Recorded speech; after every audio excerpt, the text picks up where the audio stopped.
Hmm. So, bukod diyan, mga kababayan, dito tayo. Ano 'yan, Ken? Oh, eto, sundan natin mga kababayan, Sara Duterte. 'Di tayo mawawala kay Sara ngayon, nami-miss ko 'to, eh. Oh, eto mga kababayan, yung vlogger ni Sara na duling-duling, tapos hugis ₱5 ang ulo, kalbo, tapos nagpapa-jackal daw sa isang spa. Yung vlogger na nagpapa-jackal sa spa, sabi ni Nino Barsaga, eto pakinggan niyo, matatawa kayo dito mga kababayan. Ang sabi ni Banat Bay, sabi niya, si VP Sara, kapag ka magdeklara yan na bumuo ng sariling administrasyon daw. Tapos magdeklara daw ng ano ba 'yon? Revolusyon. Hindi. Ano ba 'yung sabi niya? Mawawala at malulusaw daw ang Marcos administration. Ito Oo, si Manny Guy. Ito, pakinggan nyo mga kababayan. Ito pakinggan nyo. VP Sara Duterte, kumuman lang yan. Sa taas ng rating yan, mag-command lang yan ng tao. Mag-mobilize lang yan ng tao. Mag-utos lang yan sa mga sundalo. Alam mo nga, meron nga nagsabi sa akin Sabi sa akin, alam mo, gawin lang ni VP Sara Duterte, mag-declare lang siya ng sarili niyang gobyerno. Our government. I declare, this government is no longer, I declare a government.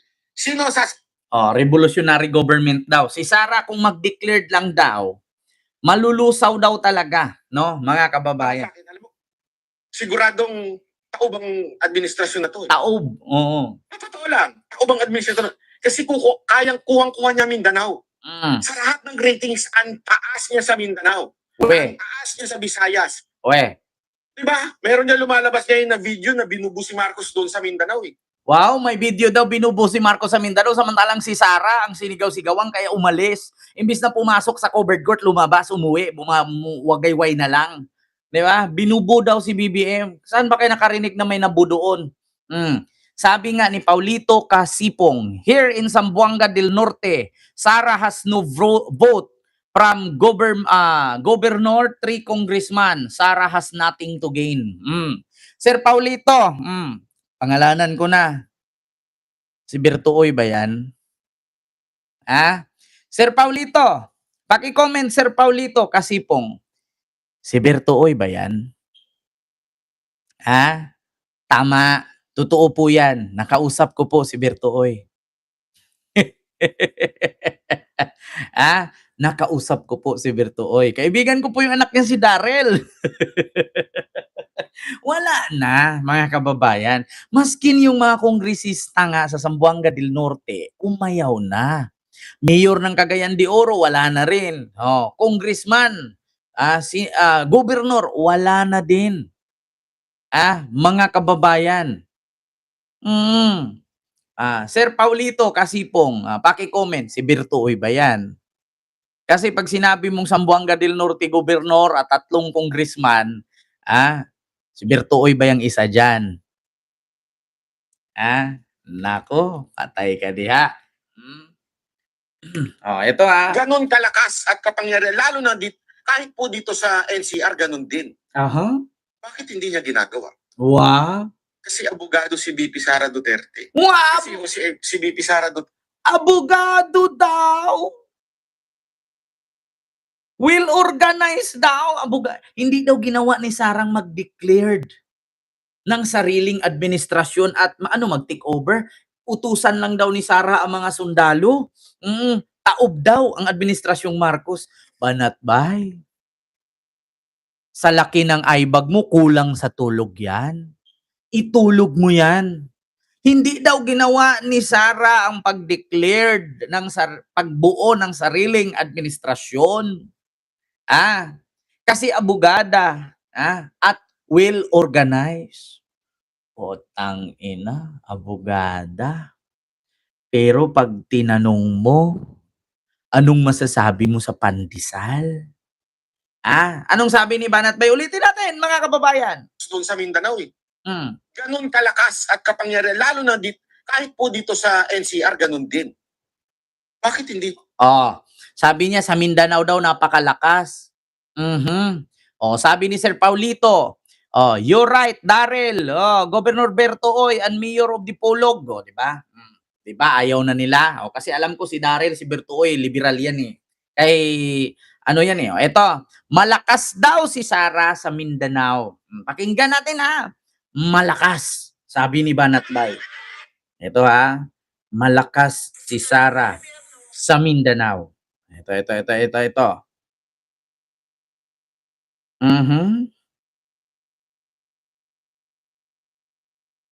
Ito ha.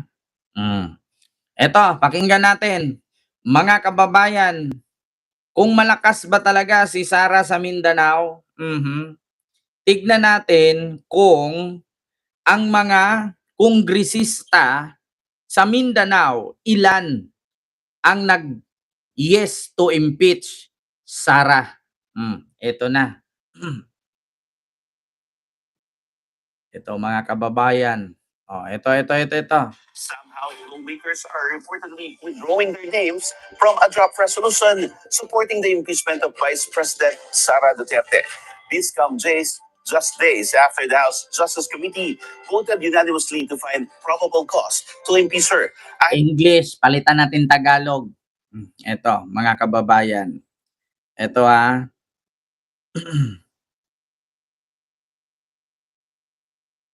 English kasi eh. Ito, mga kababayan.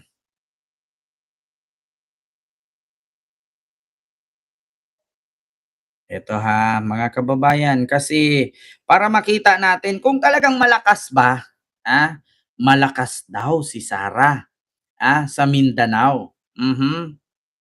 Mga kababayan, ako po, sobrang lakas nga ni Sara sa Mindanao. Kaya nga po mga kababayan, no, na mga kongresista sa Mindanao, mga kababayan ay ito, lawmakers, no? Nawala. Wait lang. Congressman sa Mindanao. Sige nga, malakas daw eh. Vote yes to impeach Sara. Para makita natin. Mga congressman sa Mindanao. Vote yes. Ito.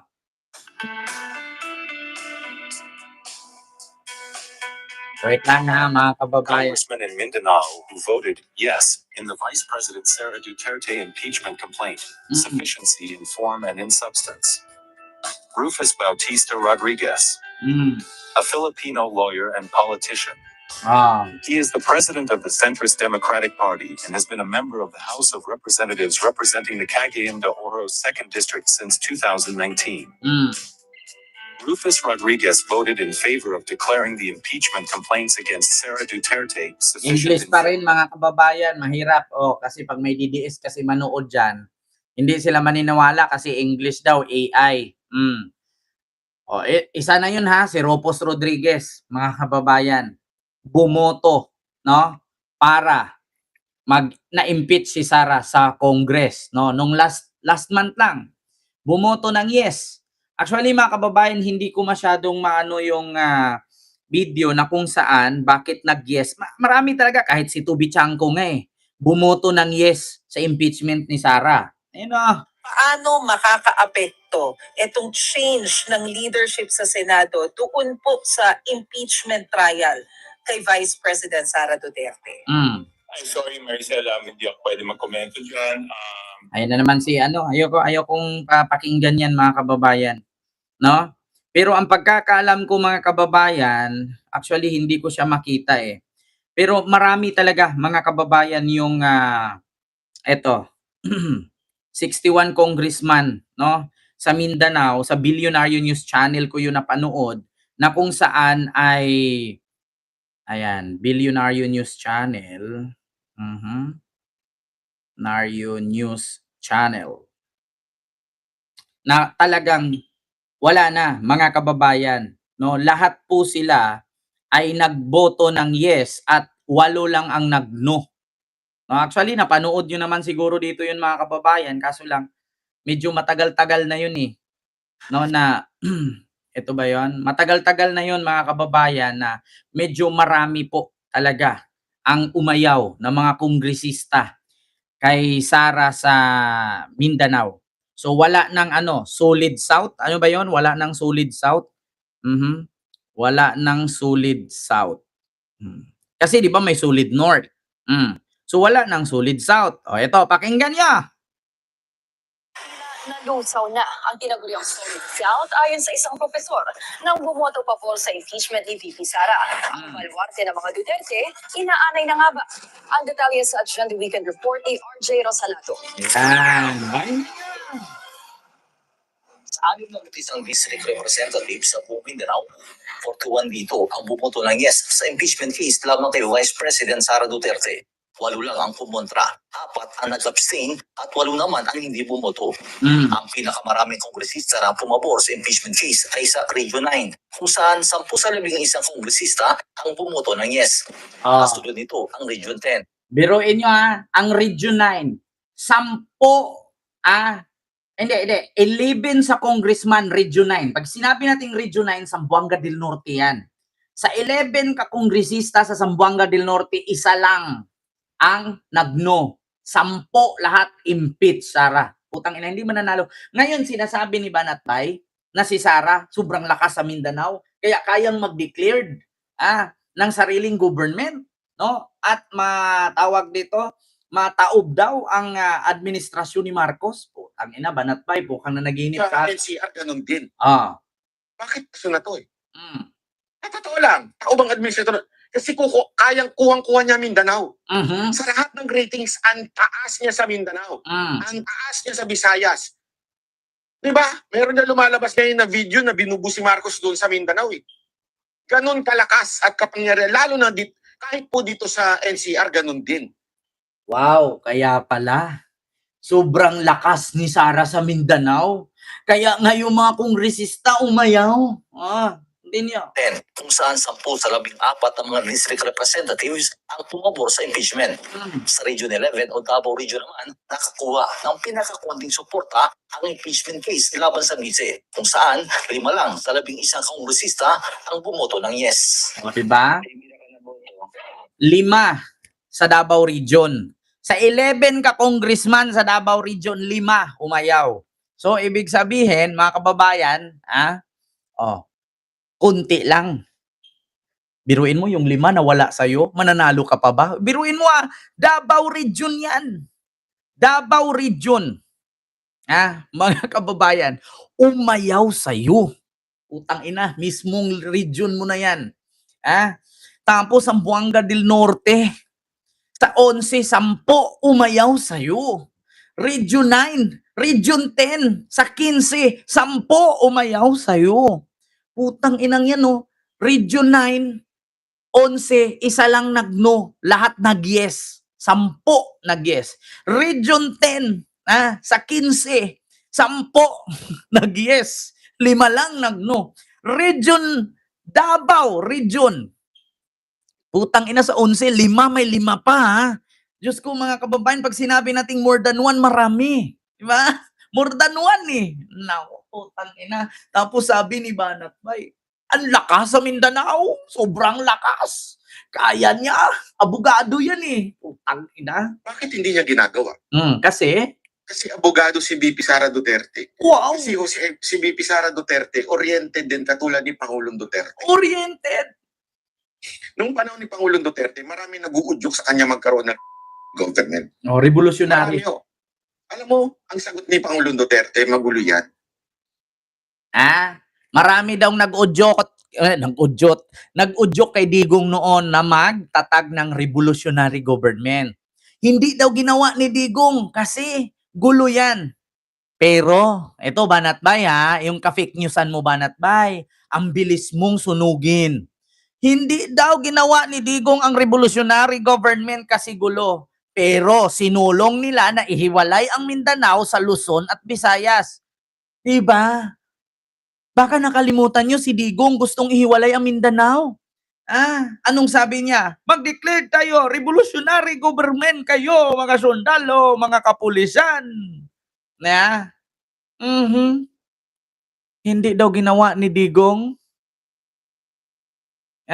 Hindi ginawa kasi gulo. Pero anong sabi niya? Ihiwalay ang Mindanao. Putang ina, hindi nga pumayag yung mga Muslim. Ba't mo hiwalay yung Mindanao? Yung mga kamag-anak namin nasa Luzon. Putang ina, fake Kami news. nabubudyok sa kanya magkaroon ng government. Revolutionary Marami government. yun. Alam mo, ang sagot ni Pangulong Duterte, magulo yan. Sagot niya lang yun, magulo, kasi walang pumanig. Di ba? Nagtatag nga siya ng federalism. Naalala nyo, mga kababayan, yung federalismo niya. Nangyari, may pumabor. Marami daw nag-udyok. Kung marami ba, Natbay? Bakit hindi man lang inumpisahan ni Digong kung marami pala? Di ba? Di ba? Nag-declare siya ng federalismo. Anong nangyari sa federalismo niya? May pumabor ba? Wala. Sige, tigil-tigilan mo kami, Banatbay. Pakasinungaling mo, kaya hindi ka tinubuan ng buhok Maraming nag-udyok. So, anong nangyari sa federalism niya? Yung federalismo niya? May nangyari? Napalitan? Wala. He has, isipin mo, he has the authority to do it. He is the president. He is the president. He has authority to do it. Ang ina. Pero bakit walang sumuporta? Di ba ginawa nga ni Digong ihiwalay ang Mindanao sa Pilipinas?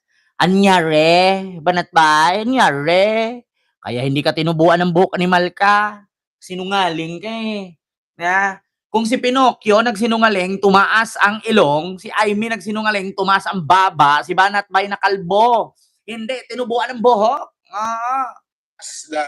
The police, the military, talagang kanya-kanya. Pero bakit hindi niya ginawa? Kasi paulit-ulit niya sinasabi noon, naalala ko nung in-interview siya ni Mocha, kasi magulo yan. We should follow the Constitution. Ayaw niya ng revolutionary government. We should follow daw the Constitution. Ayaw o wala talagang sumuporta? Tigil-tigilan mo kami, Banatbay. Ayan ka na naman, minagic mo na naman yan. Dinaan mo na naman dyan sa microphone mo. Dinaan mo na naman sa maganda mong sa maganda mong OBS. Dinaan mo naman sa balita mong dinaan sa StreamYard na tinatakan na kapag may ginawang maganda, palakpakan. Pag may ginawang tama, babanatan. Bakit? Ang daming nagawa ni Marcos tama, pinalakpakan mo ba? Araw-araw mo nga siniraan.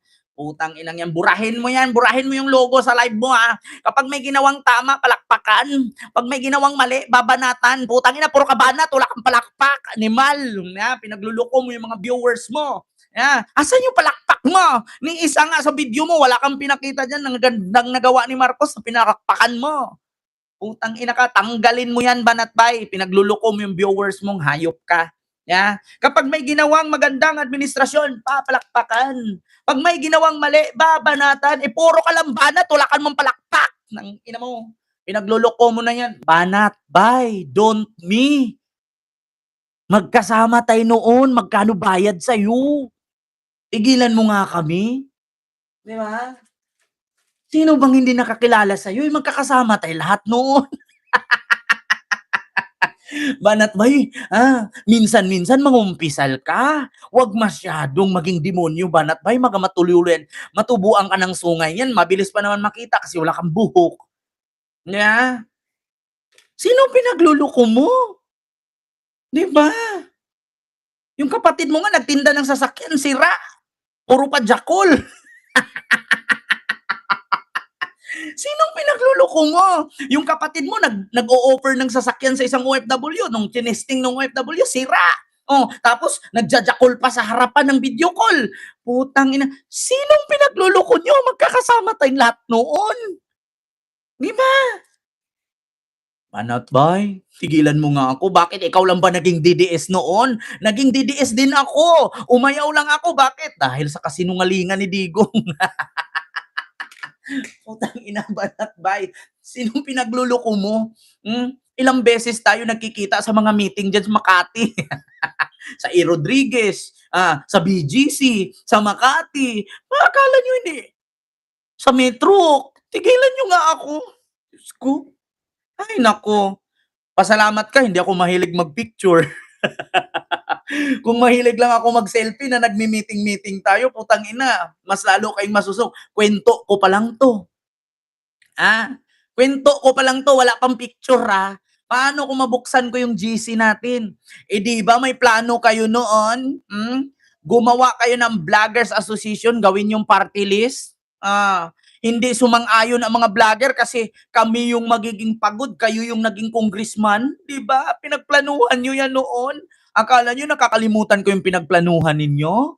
Nung mga vlogger pa tayo ni Isko, bumuo kayo ng GC, lahat ng vlogger ni Isko, sinali nyo doon, tapos mag-contribute kasi gagawin yung party list, Vlogger Association party list.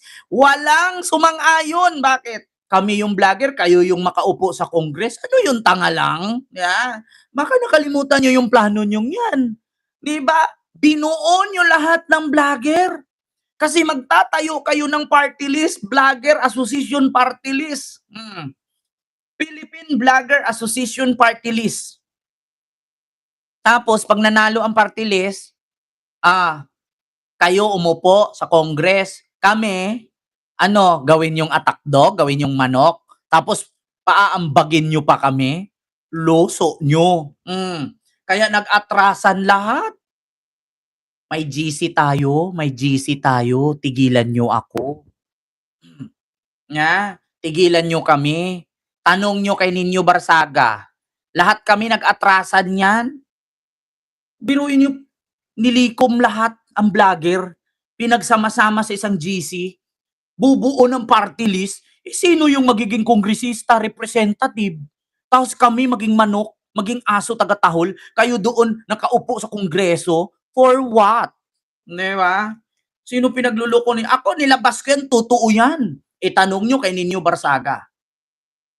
Diba? Tanong nyo kay Ninyo Barsaga. Ay, Diyos ko, kala nyo di ko alam yan. Palibasa, hindi lumusot ang plano nyong party list sa mga vlogger Nag-atrasan lahat, di ba? Nga.